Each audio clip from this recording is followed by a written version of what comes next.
it was like having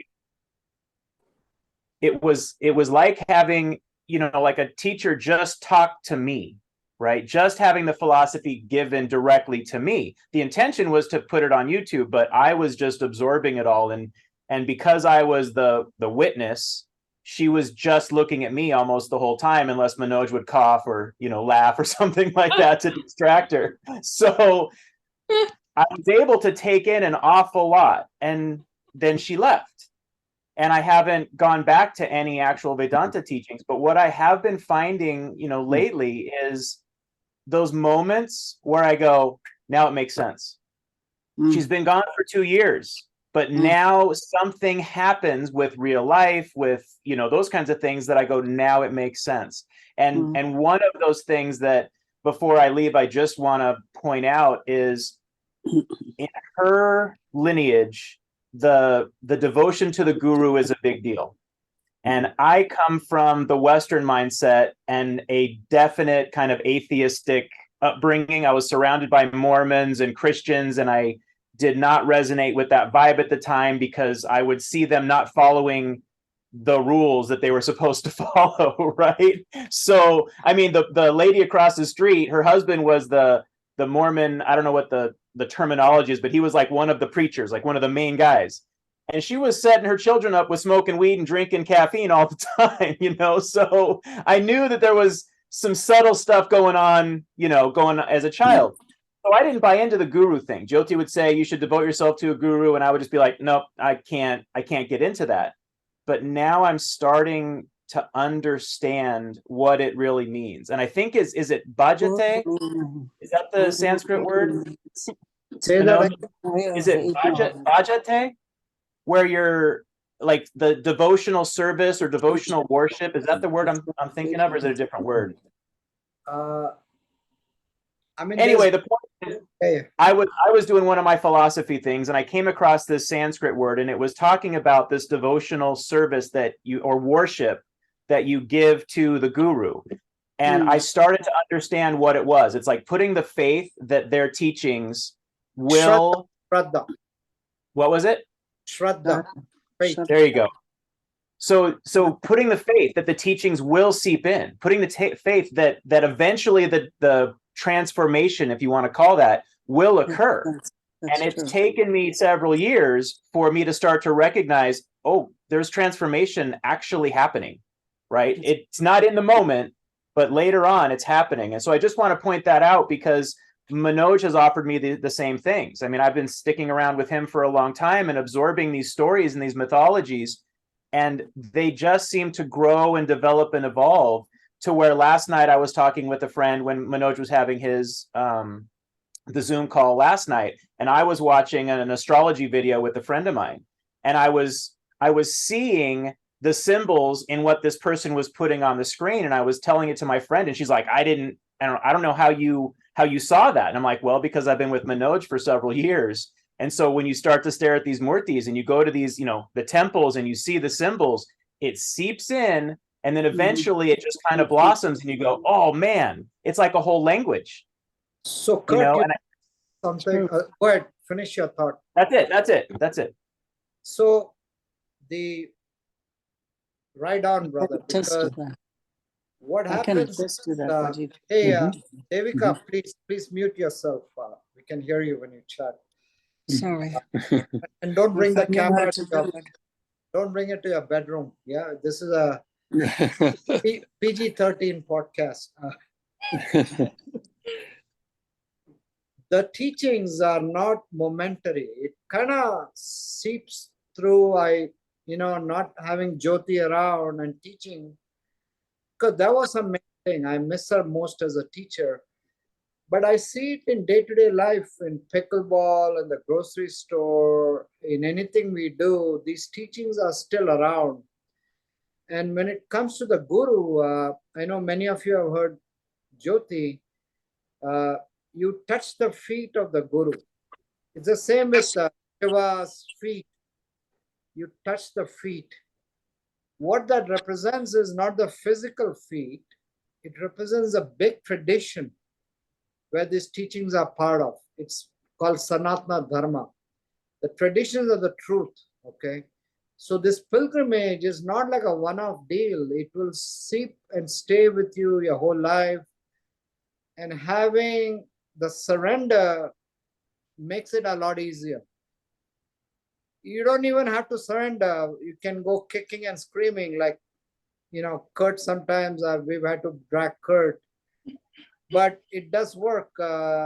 Dude, it's much better if you surrender.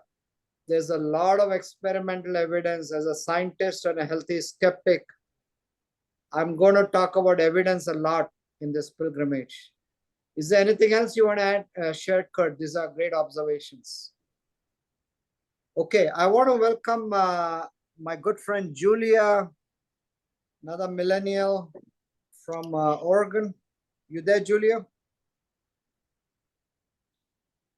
Yeah, And I'm here. I'm just multitasking, trying to make dinner.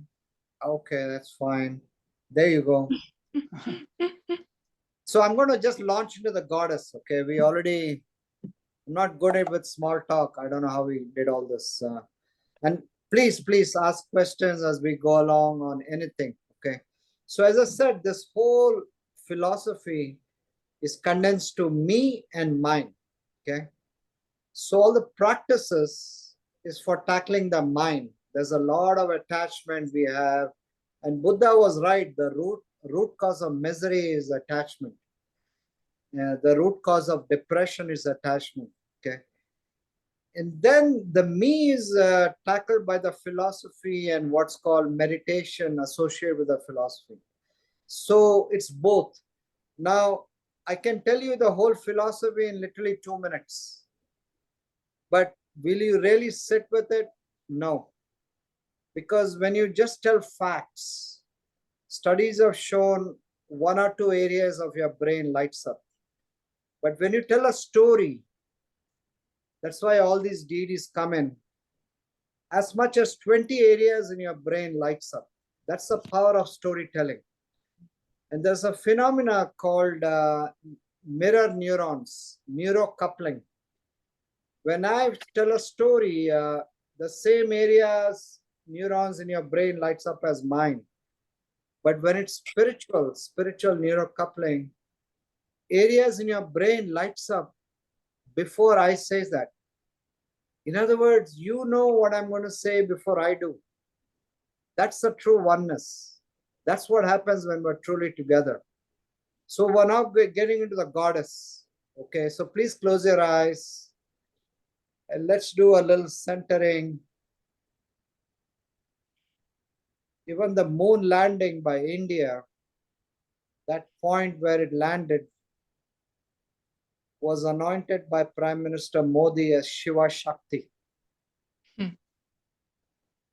Because Shiva without Shakti is incomplete. That's a saying in Kashmiri Shaivism. The goddess is a reflection of consciousness. It's the power of consciousness. That is Shakti. And one of the beautiful mantras to Shakti, to awaken the Kundalini energy, is Ya Devi Sarva Bhuteshu Shakti Rupena Samstita Namastasye Namastasye Namastasye Namo Namo. Which means, O great goddess, which is omnipresent, take me in your arms to liberation. I bow to your great energy. Even the great philosopher Shankaracharya of non-dual philosophy, his archetype was the goddess Tripura Sundari. We are going to meet and get energized by very powerful goddesses in this yatra. Starting with even Narmada River, Ganga River, they are goddesses. To me, the highlight is going to be several. In Calcutta is the Kalika temple. These are Shakti Peeths, and I will tell you the story soon.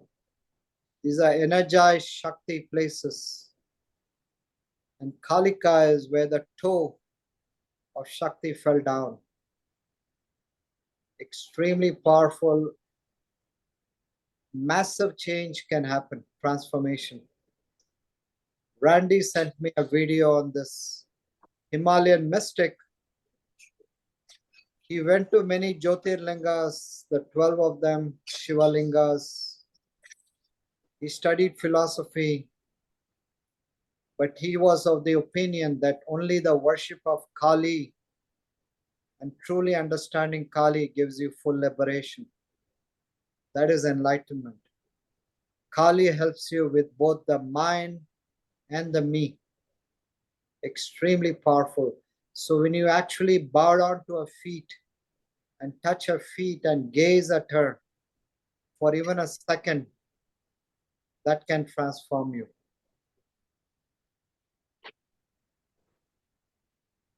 Gently open your eyes. Jai Ma. So today's talk will be to, give us some perspective on the Devi. And, this story, remember last time I spoke about Brahma, that story, where he had this massive yajna, if you remember that? And that changed the mythology because, the whole Ramayana comes later when Ram's wife Sita gets abducted.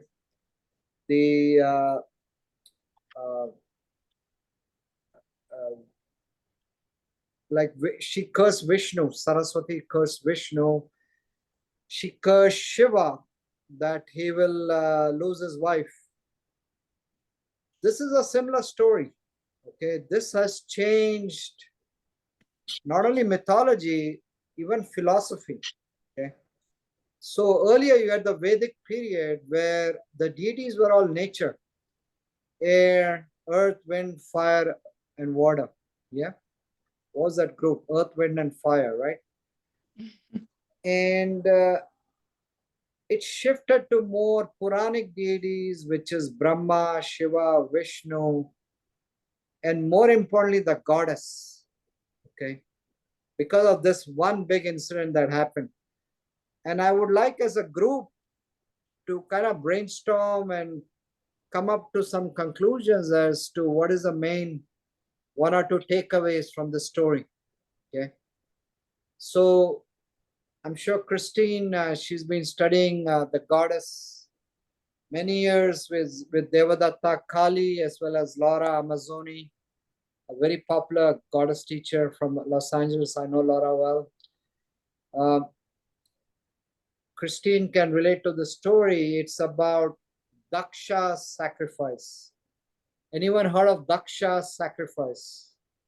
Okay. So this is what Biden would call a BFD, okay, in the mythology, the goddess mythology. Because Daksha was a son of Brahma. Remember, Brahma had that big sacrifice and, he had a lot of ego and he got literally cursed by his wife Saraswati. So Brahma's son Daksha was also a great king and very much in the material world, okay, accumulating stuff, power. And he had a daughter called Sati. And Sati, S-A-T-I. And Sati is also notorious. I'm sure Julia would bring it up about self-immolation and Sati. It was a black mark on India's history, right? Woman jumping into the fire. That came from the story, Sati.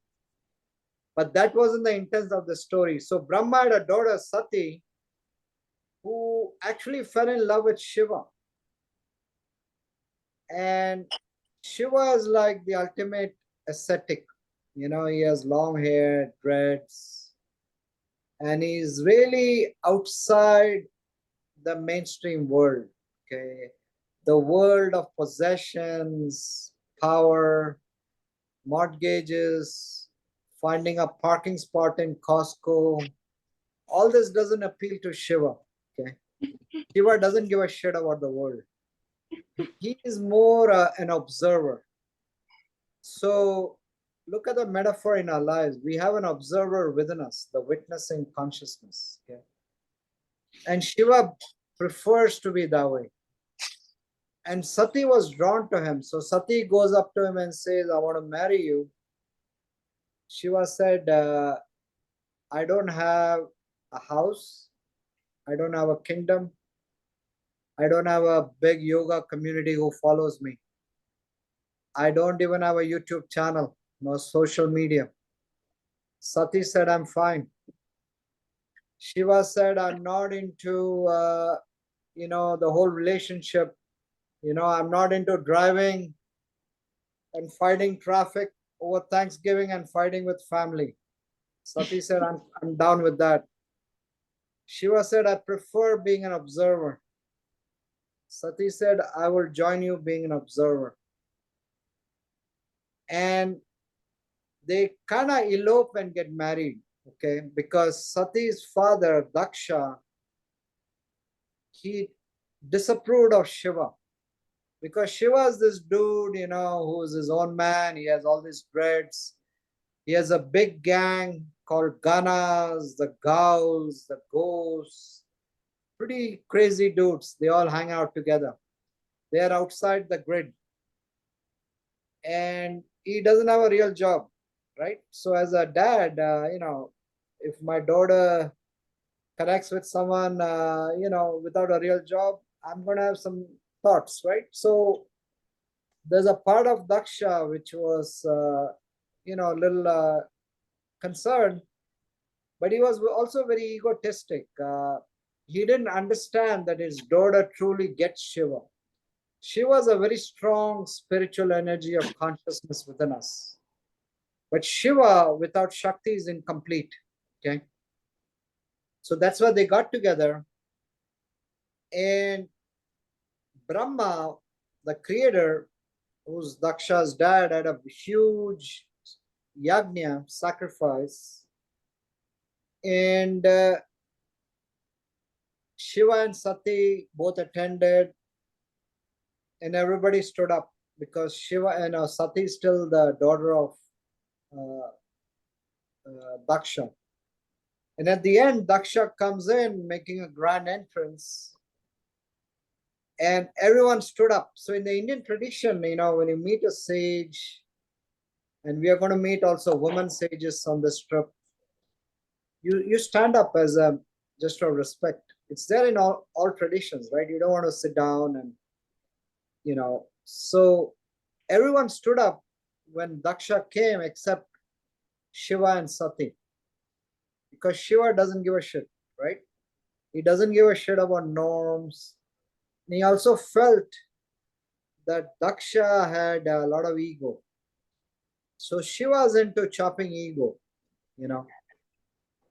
So Daksha gets more and more insulted. So what's an ego? You get insulted if someone doesn't suck up to you, right? And he goes back, he's still fuming, and he decides to have a massive sacrifice. And he invites everyone except Shiva. And his wife, Shiva's wife Sati feels disrespected and tells Shiva, hey, we should go and, show Daksha that we are the real spiritual beings. Shiva said, what to do? I'm not invited. So be it, take a chill pill. But she insisted on going. She felt disrespected because Daksha did not invite his daughter nor his son-in-law. So she goes there and Daksha started to cuss out Shiva even more, And she felt terrible. And now she has the Kundalini Shakti. So she literally brought out her Shakti and self-immolated herself. She caught fire as a big gesture of, protest. Even now, you see this tradition, like Tibetan monks, to protest China, they self-immolate. They actually, it's there in the Hindu Buddhist tradition. It's there in Tamil Nadu too. There's so much fire and passion. People burn themselves to death. That's what she did.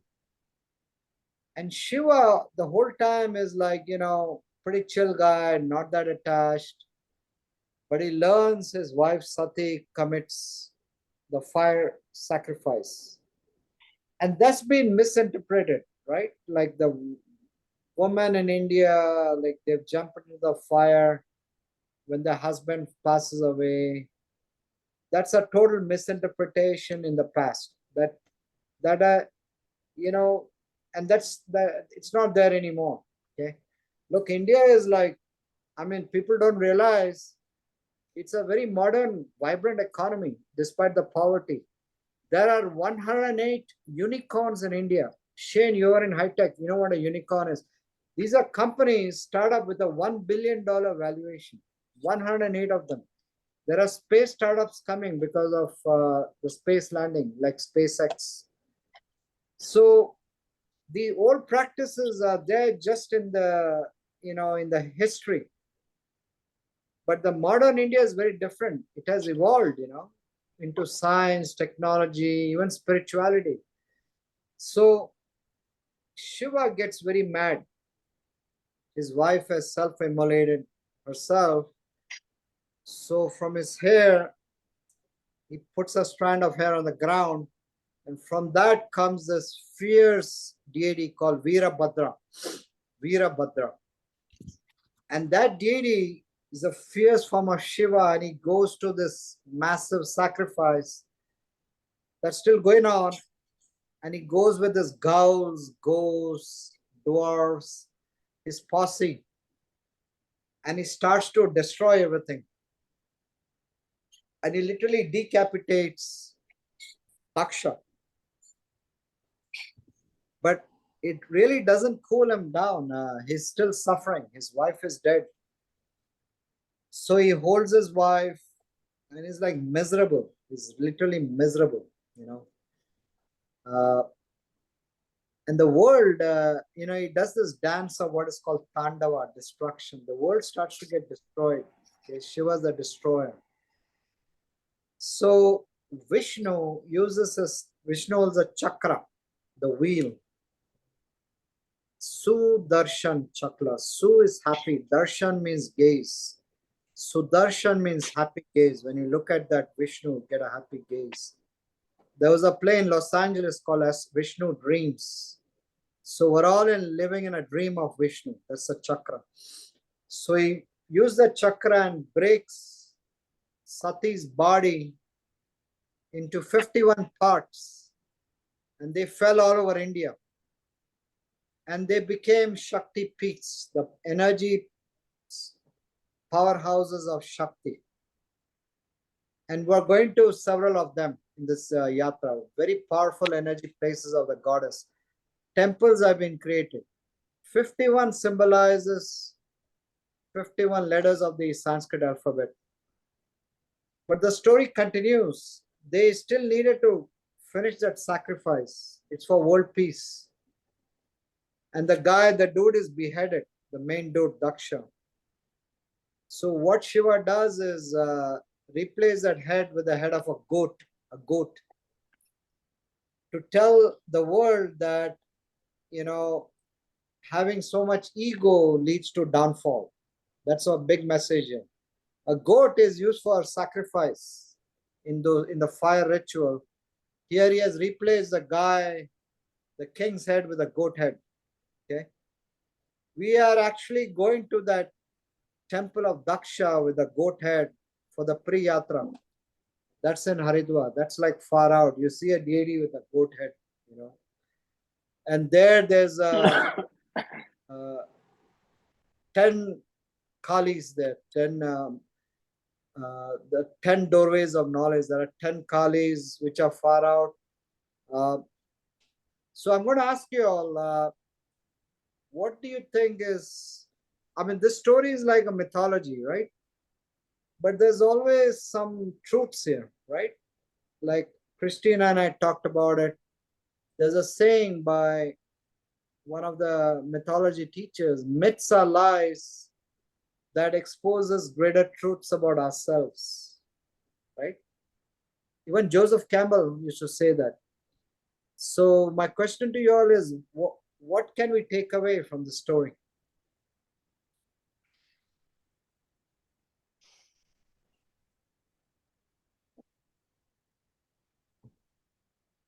Feels like it's about transformation, and like she dies, but then is so much greater in all those places.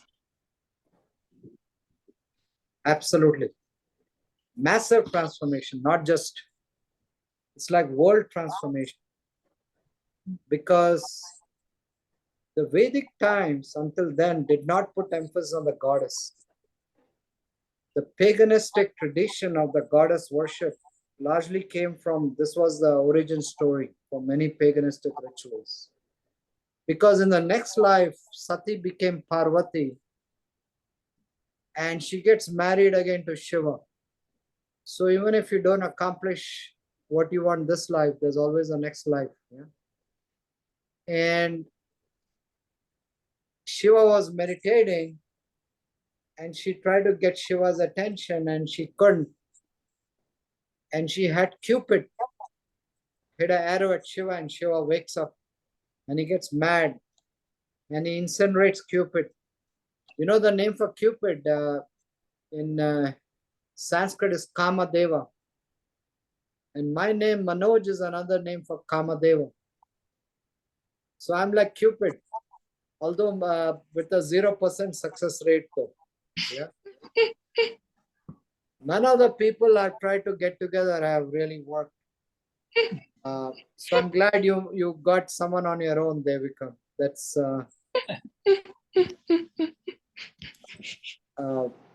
but I do try to make people fall in love with murtis or pilgrimages.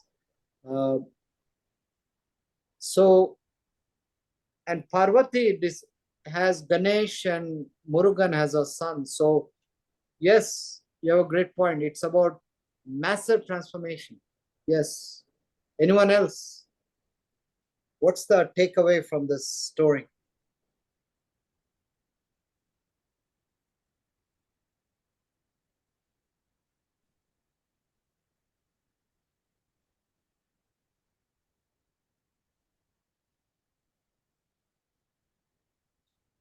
Just unmute yourself if you're planning to say anything.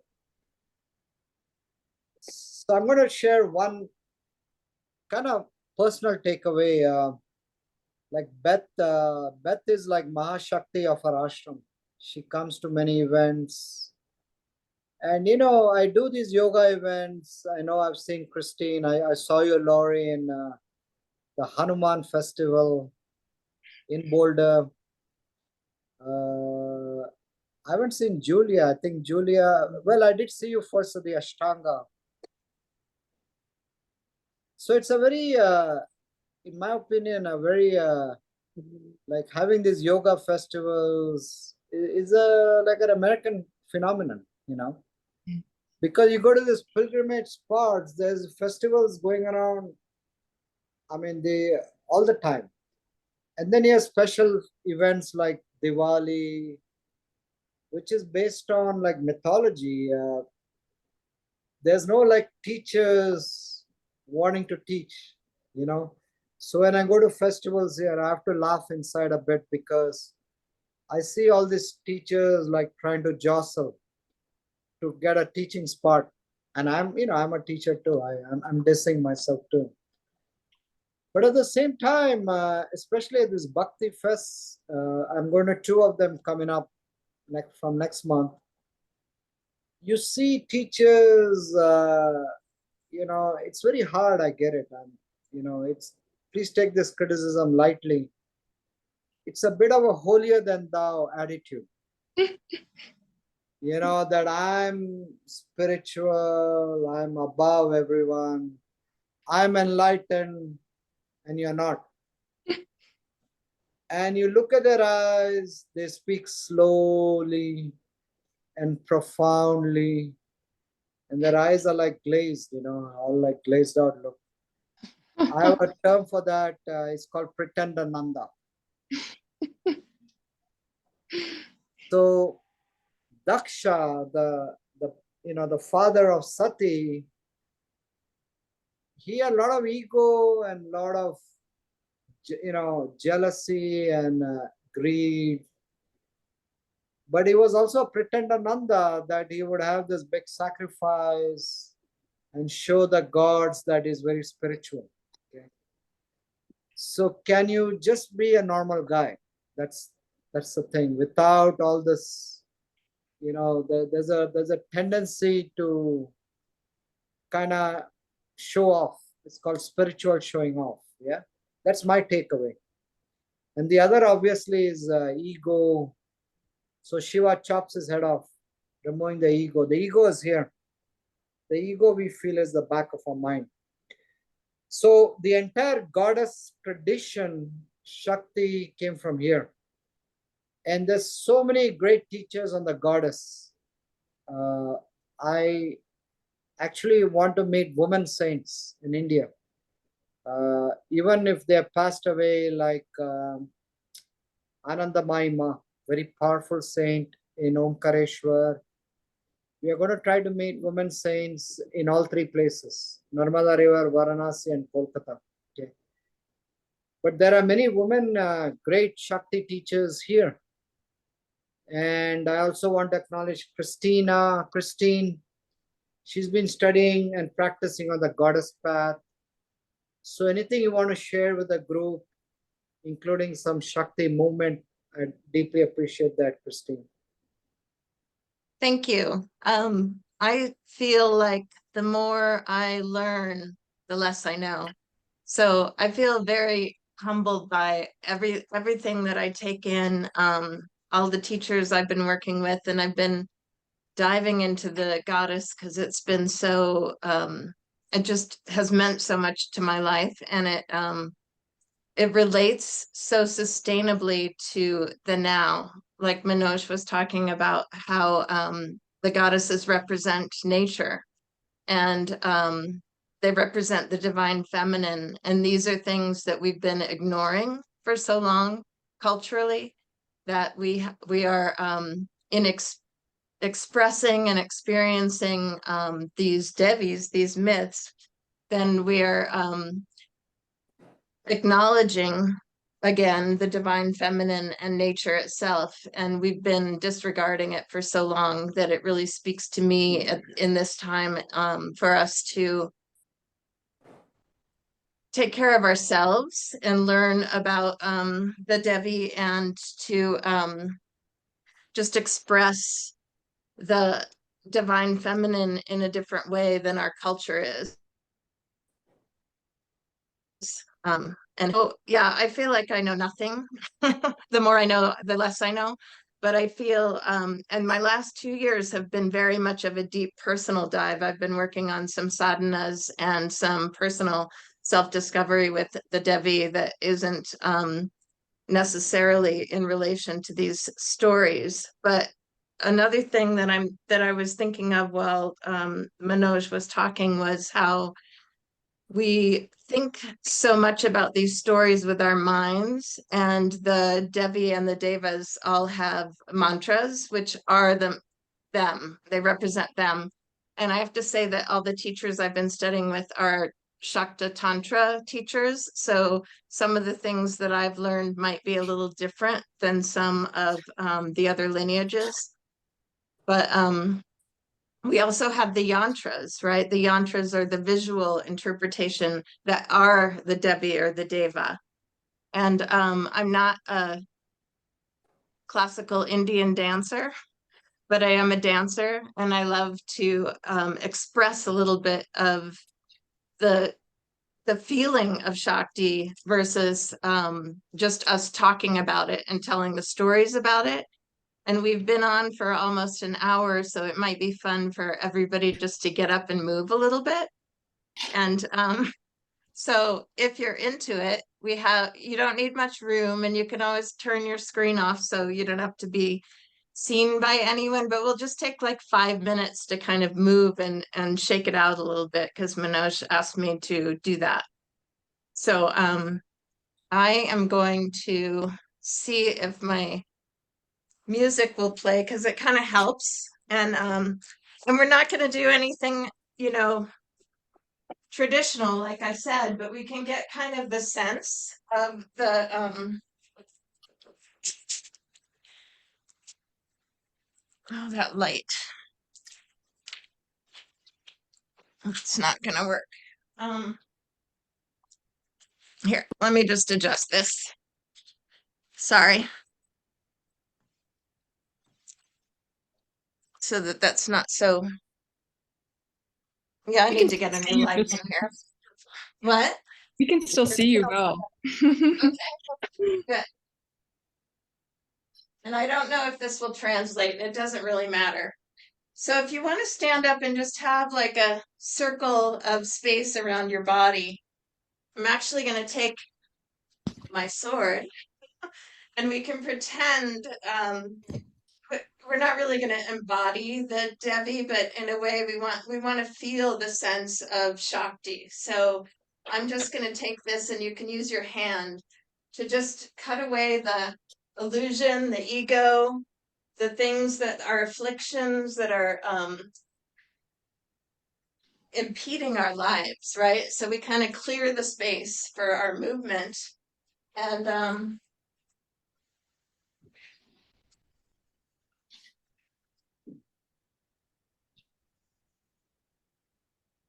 I figured some of you might know this music, so it might be helpful. And I'm not even sure if you can hear it very well. But thinking about Devi, right? The Kali is this blackness of the whole entire cosmos and the blackness of the earth beneath us. So we'll just take the energy from the earth and shower it down over our bodies and take in the energy of the cosmos and bring it down into our hearts. So she is all of that. She is everything. She's creation, she's destruction, illusion. And so we're just going to move a little bit. We're going to pump our heels. And in doing so, I'm just lifting and lowering my heels and kind of shaking around. And so we're taking some of those afflictions, the fear, the anger, whatever we have in our bodies, and giving it back to her because she can take it. And so we'll just release. And it feels good and it releases trauma from our systems. It's good for us. So the other thing about kind of embracing this energy is in our yoga practice, we're used to being very linear, right? We stand in our mountain pose, our tall, beautiful mountain pose. Well, if we want to move and move our Shakti, we want to bend our knees a little bit and lift our heart, right? And then we're just going to take some circles with our hips. So we can think about this as that Sarasvati, the river, Ganga, moving the water and feeling that sensation of fluidity. And we can circle the opposite way. You can even add those heel pumps to it if you want to.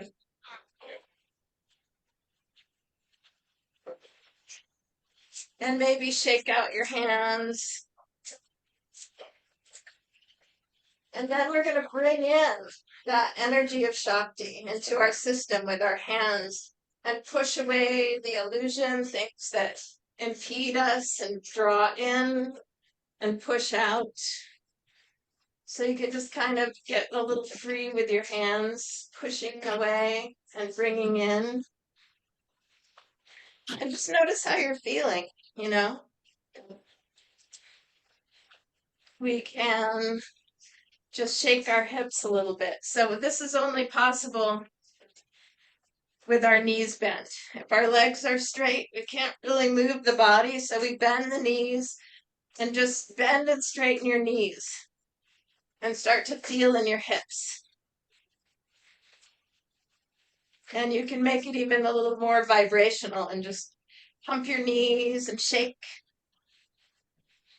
and release. Lift your heart and drop it. Reach it up and gather in the energy of the cosmos, that the whole space is Kalima, right? Time and timelessness. And we can, that's all part of our own bodies and the earth and the sense of water. And even that little bit of fire maybe we feel when we shake our hips. So we're bringing in all those elements that Manoj was talking about.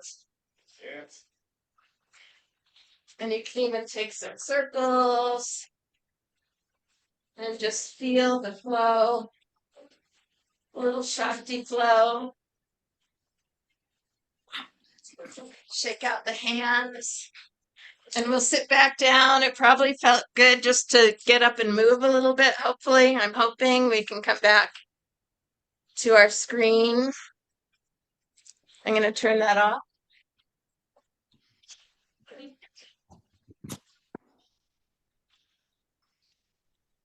So that's just like a little taste of bringing in this sense of Devi that's different than just thinking about it and telling stories about it. So I hope that was fun or it released a little bit. You can let me know. Oh, that was amazing. Thank you. Christine, you have a gift of channelizing the Devi. By the way, I was reminded of our dances in our last pilgrimage. Some of you may remember we danced at a chai shop right off the road.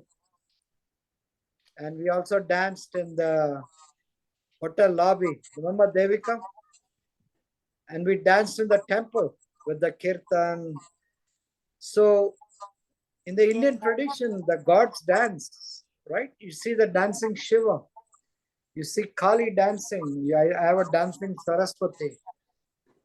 And that movement, I feel great. Thank you. I also want to ask you a question. Did you get an initiation? I know you're a Shakta Tantra, that's why. I have not been initiated. No, I'm working on that. Right, but I have not had an initiation. I'm hoping I can get there. Yeah. This is much needed, Christine. Thank you. Do any of you have questions for Christine, Rajiv, myself, about anything about the yatra? I know story there, yeah. Yes. Yes, Rajiv. Yeah, go ahead, go ahead. I'm in a little kirtan group, and we've been singing a Lakshmi chant, and I just love it. And I'm wondering if there's a chance to go to the Lakshmi temple in Delhi. This is the Lakshmi Narayan, the Birla Mandir. Yeah, we are also planning to visit a Chhatarpur temple, which is a very powerful Kali temple. And a sadhu used to live there, and he built that temple. And then he built all the other goddesses also in that temple. That's a very powerful temple in Delhi, and which is in the area known as Chhatarpur. So if time permits and if Manojji is comfortable, then we can definitely visit that. Wonderful. Thank I you. have Not only actually- there, Yeah. Go ahead. we'll be also visiting that in Rishikesh if you are in the pre-tour. Otherwise, definitely we are visiting some very powerful temples in Varanasi and in Kashi. So that is a very powerful place for Divine Mother, and her presence is also felt out there very strongly. So Manojji will be taking us to, at least there are 5 goddess temples which we are planning to visit in Varanasi. It depends upon the stamina of our people also, how they can take it. Because once we visit a temple, the energy of that temple sometimes soaks you. You feel like drained out. And yes, I agree with Manojji. Sometimes it takes, and Kurt was right, it takes you months and even years to recognize what you have gained out of it, what you have perceived after visiting such powerful places. So, Varanasi and Kashi is one place where we are spending huge time, and we'll be feeling that energy out there. And then Omkareshwar is another one place where the Divine Mother Narmada, which is also one of the most ancient river in this planet Earth. It is much ancient than Ganga. That her presence is so strong out there that we can feel it every time. And we'll be also visiting, if we got the permission to visit a lady saints out there. She doesn't show off herself. She looks like a normal person, but she hides the energy inside her. So if we all are comfortable, we'll also visit that in Omkareshwar. And in the pre-tour, we are planning something, especially the temple in Gangotri, which is dedicated to Divine Mother Ganga. It's so energetic and so powerful. You feel like you are totally cleansed if you visit that place. And I agree with Manojji that in Haridwar, we'll be visiting 2 Shaktipeeths and then 1 Shaktipeeth which is above Rishikesh.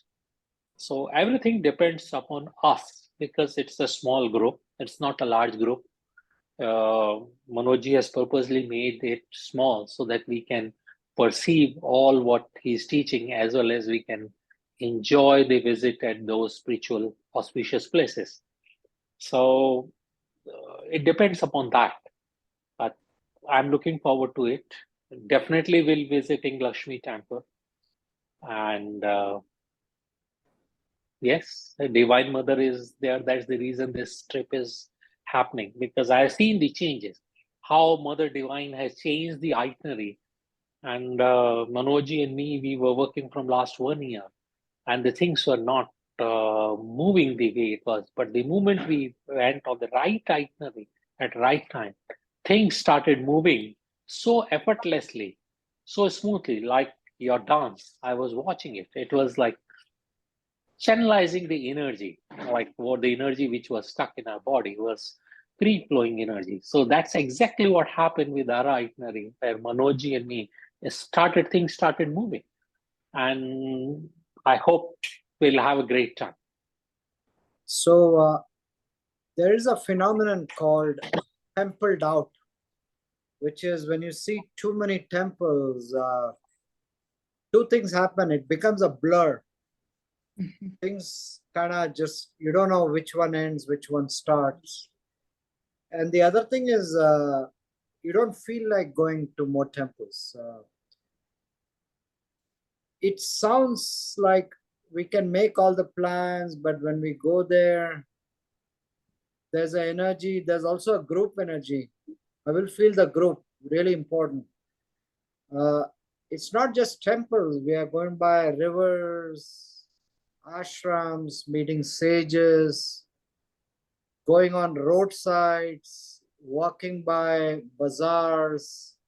So the Lakshmi Narayan temple is near a busy place where we're going to walk in that area called Connaught Place. So there's a subway station right there. So who knows, I have fond memories going there as a young child to that temple. And Birla built that temple. So, it holds special meaning to me too. Yeah. One more thing I want to add, Manojji. Uh, it just came in last meeting when we were discussing. If Manojji permits, then we are visiting Gangotri and we are also visiting Narmada in the main tour. And both the places are very popular for a ritual which is known for ancestors, which we call it Pitra Puja. So, and fortunately, at both the places, we have got Vedic priests with us and who are really learned. So, if he agrees, then we can have a small ritual for our ancestors and at both the places. So, I leave it to him, this open thought. Whatever he says, we'll follow it, and he's our leader. So, it let him decide what is good for us. No, I fully endorse it because you all did it in Nasik at the pre-tour last year. And it's very powerful because, even scientifically, I know you're interested in biology, Rick, but the alcoholism gene actually comes from a grandfather, the grandfather gene. So even scientifically, we are, the product of genes. Sometimes they hold us back. There's also epigenetics where you can change those genes, but sometimes it's like swimming against a very powerful current. That's why some of these, it's called vasanas in Sanskrit. The same tendencies are deep down. So when you do this Pitra Puja, the ritual to appease the ancestors' karmas, it's actually very beneficial. I know Jack was there in Nasik along with Shanti and Randy and Rupa and of course Rajiv. Any comments on Nasik? What do you remember, Jack?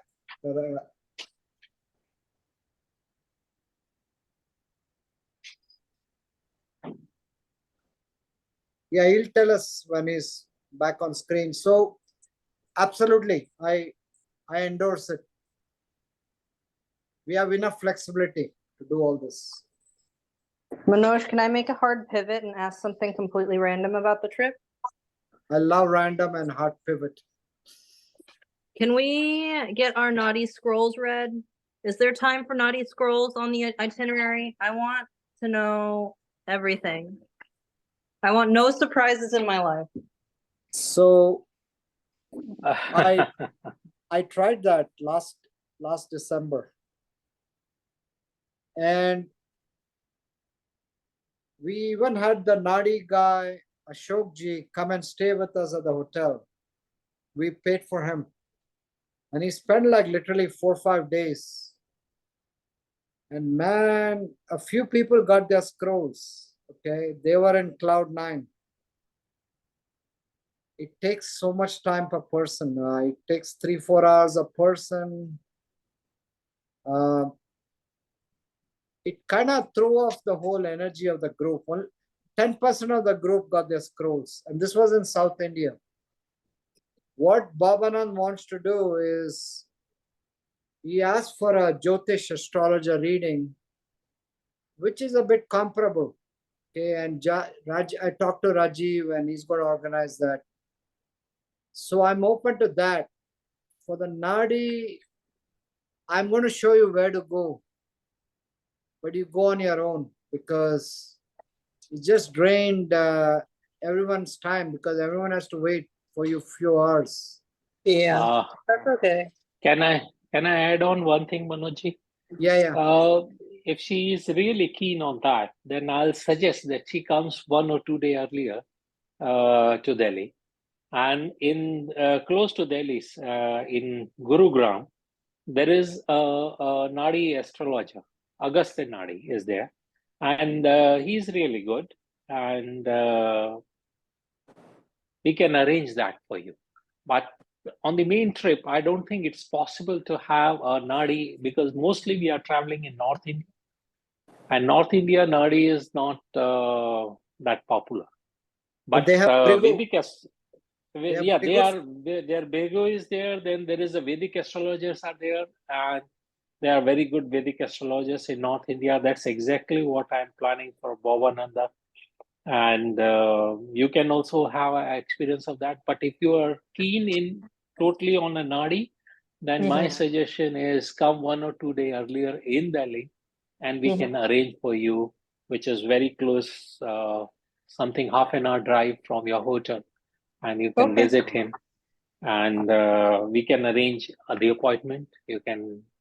They know very good English. They have got a very good translator in English who can give you. And some of my people had got very good experiences with him. The people who got their Nadi are happy. The people who do not get their Nadi, Let me see if I could take extra time off work. If not, I will settle for a Vedic astrologer and maybe a face reading. Julia, just Vedic to, astrologer. I want all of the Indian fortune tellers.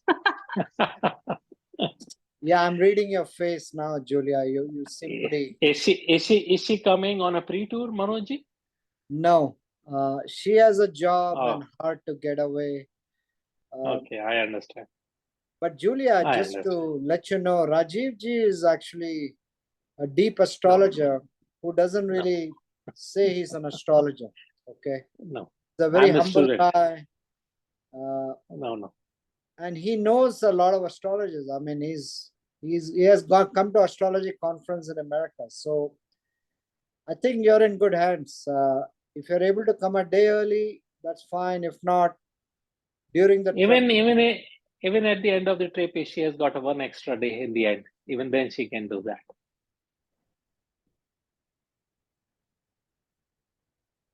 the Nadi, what I did not say in all my lectures is it took me 2 years to get my scroll. So it's not like, you don't want to see how sausages are made, or how a legislation is passed. It's very messy. But I persisted and I got my scroll. So Rick was asking me some questions, good questions yesterday on how do I reconcile my logic and scientific background with the spiritual. It's through evidence. When you find your whole life, your birth date, your mom, your dad, the fact that you're a real estate guy, everything is written from thousands of years ago. And these scrolls came from Shiva and Shakti. Yeah, the mythology which I just said. It takes an experience to totally change you. No amount of lecture will change you. I'm hoping some of us will get more experiences. Manojji, I want to touch 2-3 points. First is everybody should definitely check their passport. It should have 6 months of validity on that. That's very important. Second is they should apply if there is a consulate in their town, they should visit it and get a visa out there. If not, then they can always apply for an e-visa, which is very easy, and they can get it out there. The third is we are visiting India in the when winter is starting. And some of the places we are visiting, like in Kashi, even in Varanasi, it's very cold in early in the morning and late in the evening when we are doing the boat rides. So my suggestion is do carry a good jacket. I'm not talking very heavy jacket, but something which can take and handle the cold. More like fall weather. Yes. And also, since in North India, we are visiting a lot of temples, and you can always carry extra pair of socks with you. We have to take off our sandals and shoes and other stuff, so you can always wear those socks and you can walk in the temple. Also, I'll recommend that if you carry a pair of flip-flops, we call it in India chappals or sleepers. So that is because they are easy. We can always walk in the temple. We can take them off anywhere. We can walk inside it. Nobody minds it. So that is highly recommended. Yeah, that's the first thing I tell people. Check your passport. Yeah. I told Christine can probably give a lecture on how to renew the passport. Yes. The other thing is, I'll request is not to carry very expensive jewelry, watches, or expensive clothes, because you are on a trip. So just leave them at home. Manoj, what do you say? Totally agree. Travel light, travel with less material possessions. I mean, you know, the less stuff you have, the less worry in the mind. The less worry, the more spirituality comes in. Absolutely. Yeah, the other thing is we are taking few flights within India, and your international flights allow 23 kg or 30 kg each. But in India, when we are flying, they only allow 15 kg. Rest, they will charge you, and they are very strict on them. It's So just like different USA. pounds. So you're allowed 50 pounds a bag. International, just like here. Domestic, it's 33 pounds a bag. So, you know, we talked about it in one of the Zoom calls. No need for many clothes because every hotel has laundry. Yes. So, and it's inexpensive. And, you know, if there's some excess baggage, you have to pay. It's not a big deal. It's not the end of the world. So it's okay, but keep that in mind. The weight limit for domestic is 33 pounds, you know. So these things are there, and please do carry your medicines with you. Though in India we have got very good doctors, very good chemist shops, everything is available. But if you are on a special medicine, do carry that. So almost all the generic drugs you get in pharmacies here actually are made in India. The Indian pharmaceutical industry is very strong. So, you know, some of us bought some generics in India. I got Jack into metformin. I got Janita, my daughter, into metformin. So we have enough metformin supply to start a little drug business. But I'm saying it's an opportunity. You don't need a prescription. Just go to a pharmacy and just get it. It's not a big deal. Almost any medicine. Okay. It's very inexpensive too.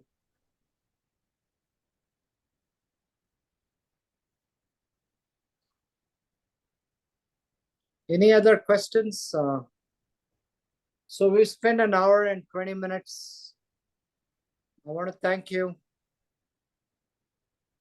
I do want to do a Zoom call a bit on the philosophy, form and the formless. And it's to be continued. I like, you know, these Zoom calls are recorded. Some people are traveling. I've requested that so you can watch the Zoom calls, anything you missed. Thank you so much. Jai Ganesh. Jai Share Ganesh. be on the Hari pickleball Om. court. Thank you. Thank you very Hari much. Om. Ganesh. Adio. Salute. Bye. Ciao.